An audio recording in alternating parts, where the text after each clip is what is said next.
Hey guys! Happy Sunday. So I am pleased to say we had 2 or 3 days this week where we were in the upper 50s and it was warm enough for us to be outside tackling some projects. So that felt really good. Now this week we worked on invasives, as we do all the time. Yeah. But I did get to go after some ivy this week, so I'm really excited about that. And let's see, what else this week? Oh, a lucky thrift store find a couple weeks ago led to a sewing project and some more progress in one of the living rooms. So we'll show you that as well. And then in my continuing quest to find pinto beans, we stopped at 2 different natural food stores. Did not find pinto beans, but I found some things that I thought were cool and worth sharing with you guys. So we'll do that. And then this week, I want to share a breakfast recipe with you. So this year, I am really making an effort to ramp up all of my breakfast recipes so that we are ready for guests. And it's also been nice for us because it's meant we've had really nice, easy breakfasts every morning to look forward to. So, are you ready to get to it, Mr. Huff? Let's do it. All right.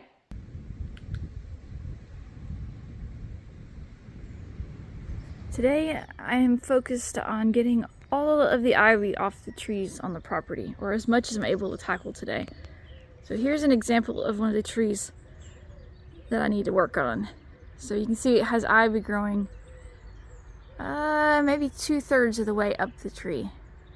So if it hasn't started to kill the tree yet, we don't want it to get to that point because this is a big, big tree.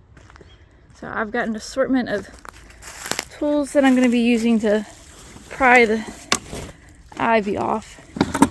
So some of them are garden tools, and then I even raided Mr. Huff's toolbox for some things, including this beast over here. Alright, so let's see what I can get done today.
Alright, let me show you why this tree has such a huge ivy problem.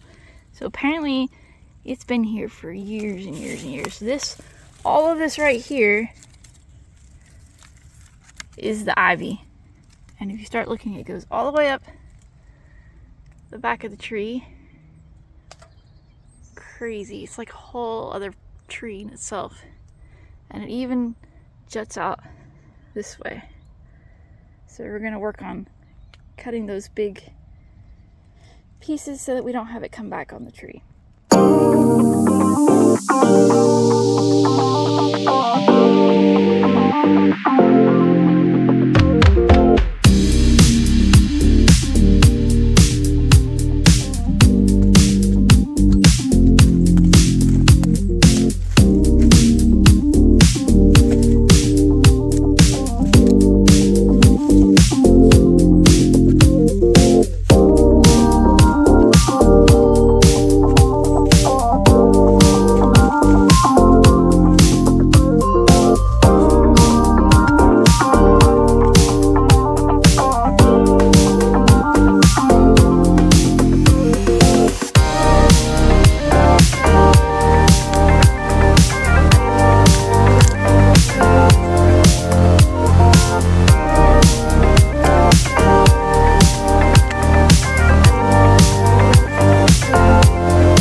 Alright, check it out, guys. This is actually a piece of the ivy.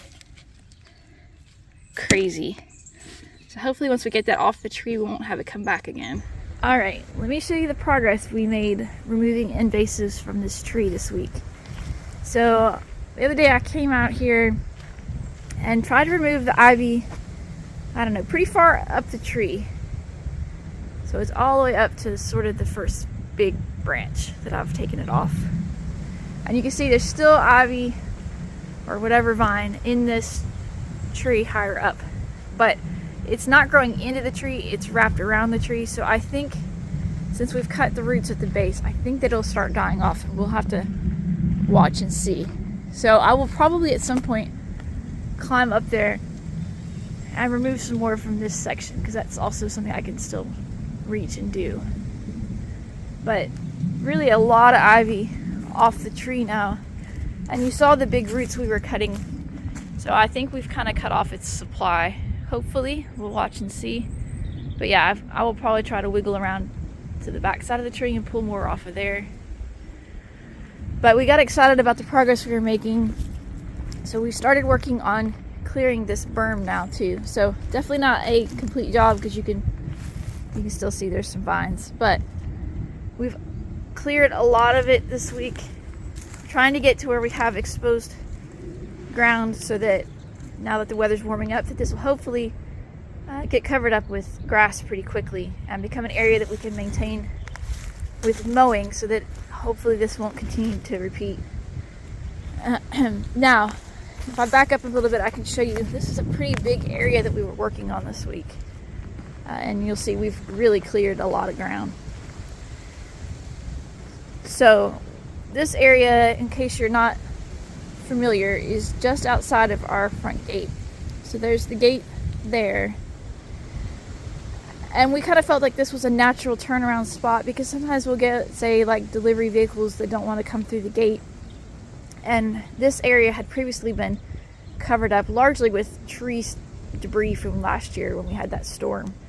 So Aaron had worked to get that cleared out, and now we're getting all the invasives cleared out of the area. So hopefully this will kind of become the natural turnaround spot, because I know the previous owners used to have trouble with people either parking or turning around on this side, and we've got septic stuff over here.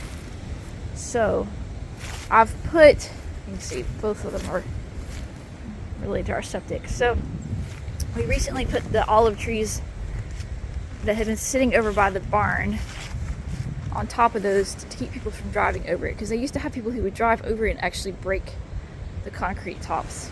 So hopefully that makes that less inviting as a turnaround spot, especially now that we're starting to create an area that will be kind of a more obvious spot to turn around. Now, since we were doing that this week, I couldn't resist starting to work on these hedges over here. Now, I don't know if these had ever been pruned or shaped before. They're not really planted in a row, or they don't seem like they're planted in a row. So I thought the best thing to do would be to kind of start cutting them into round shapes. And that's what I've done. I don't want to do it all at once, so this was sort of my first round of haircut, if you will. Now our entrance to the secret garden is right here. So I did work to kind of clean up the opening there. I don't want this secret garden entrance to be super obvious, so I'm still kind of leaving the bush to hide it a bit. But now we have an easier entrance into the space, so hopefully we can get in here this year and start working on cleaning it up again. So, exciting progress. And I think we took, I don't even know how many loads to the dump this week. I think we went every day that the dump was open. So we'll keep working at it, and one day there won't be any ivy anymore.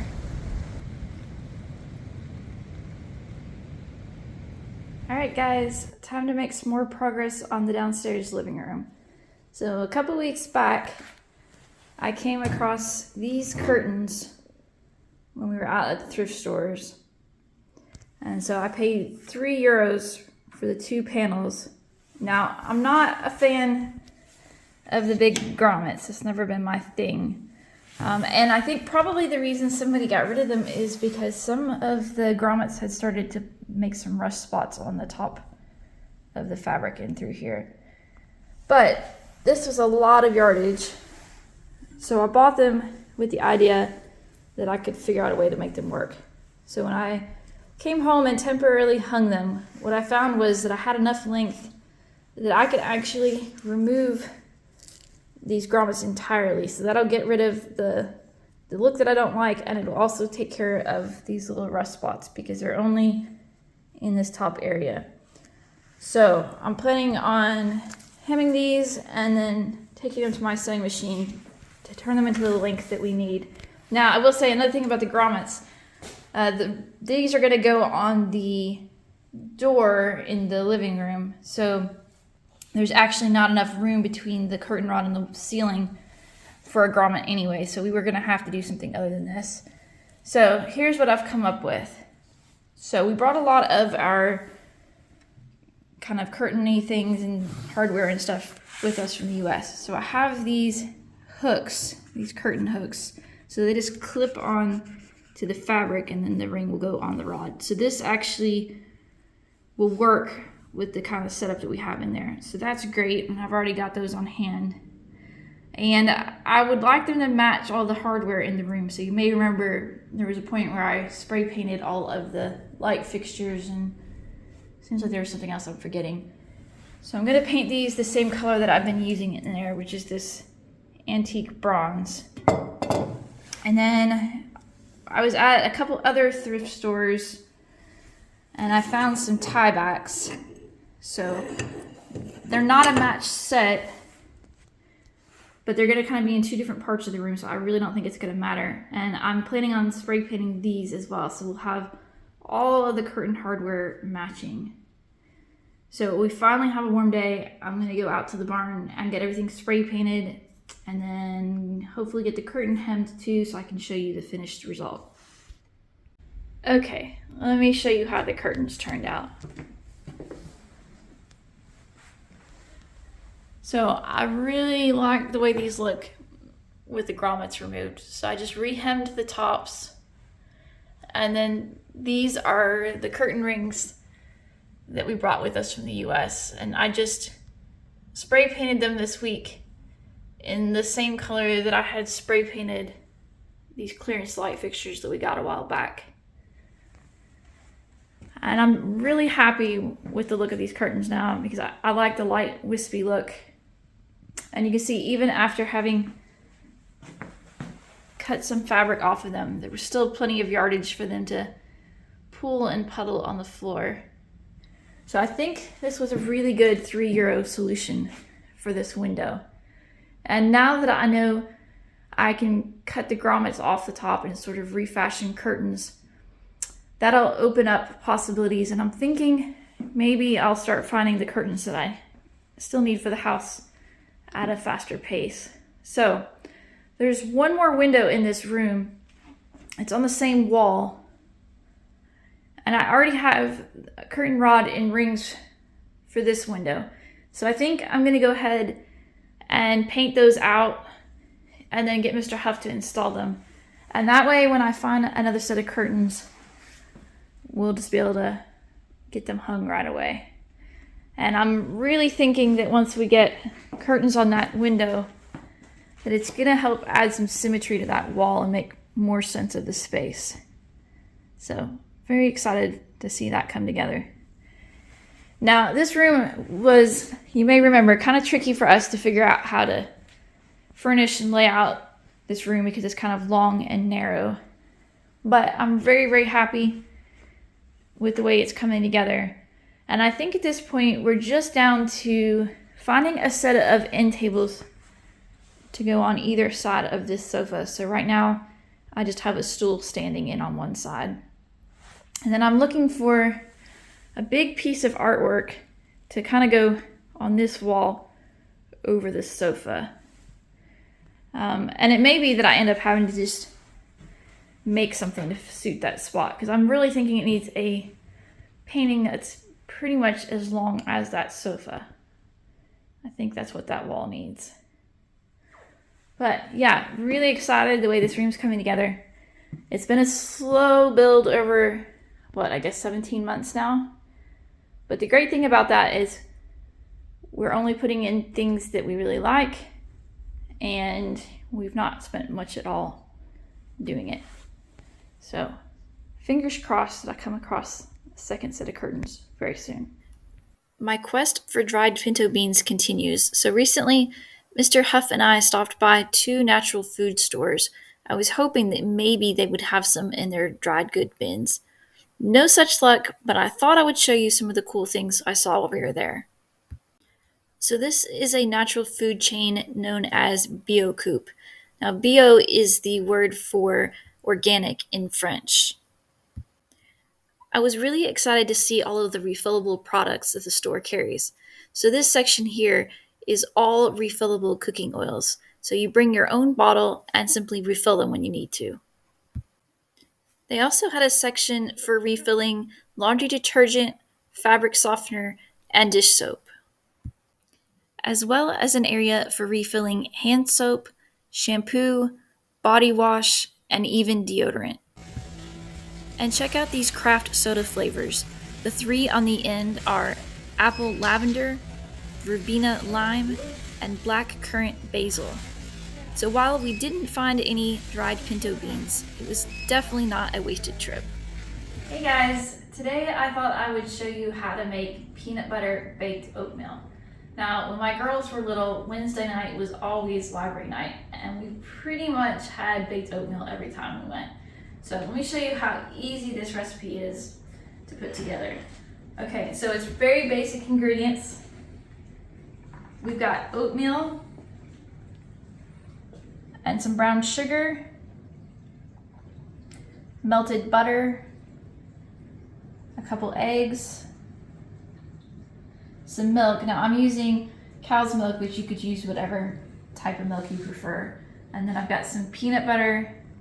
And again, you could certainly substitute in for another nut butter if something works better for your diet. And then a little bit of baking powder and salt. Okay, let me show you how quickly this comes together. And you'll see why this was our go-to night, library night recipe. Okay, so we're just gonna, in a large mixing bowl, combine all of the ingredients. And the order just doesn't matter in this case. So there's the brown sugar and the egg.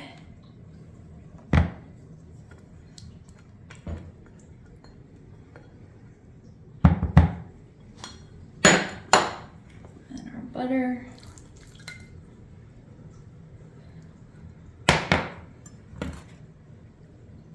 Milk.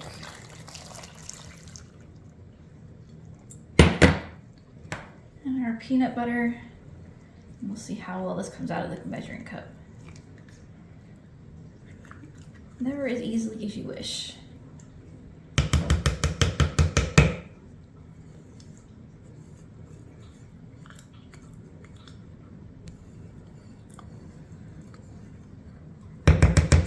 Okay, scoop that off.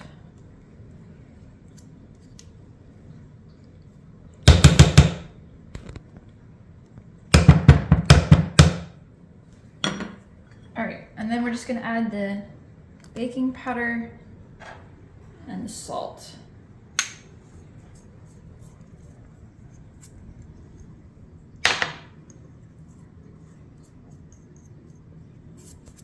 Okay, now we just need to stir it together.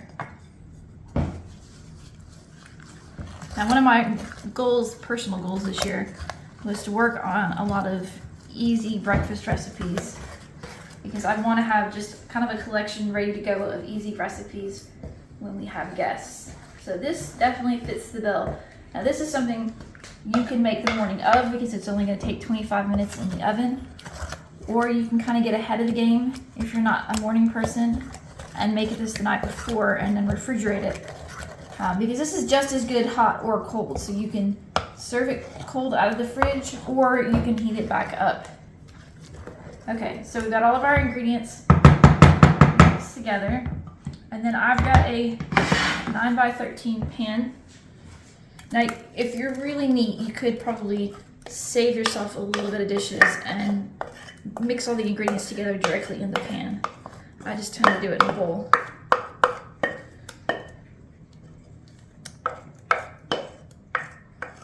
Okay, let me get my handy dandy spatula to get the last little bit.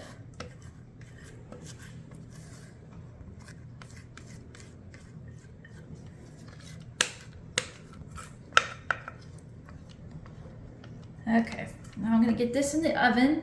So this is gonna go into a 375 degree oven for 25 minutes, or until the edges are firm. Okay, so we'll come back in 20 minutes, 25 minutes, and I'll show you how that turns out. Okay, the peanut butter baked oatmeal is out of the oven. Take a look.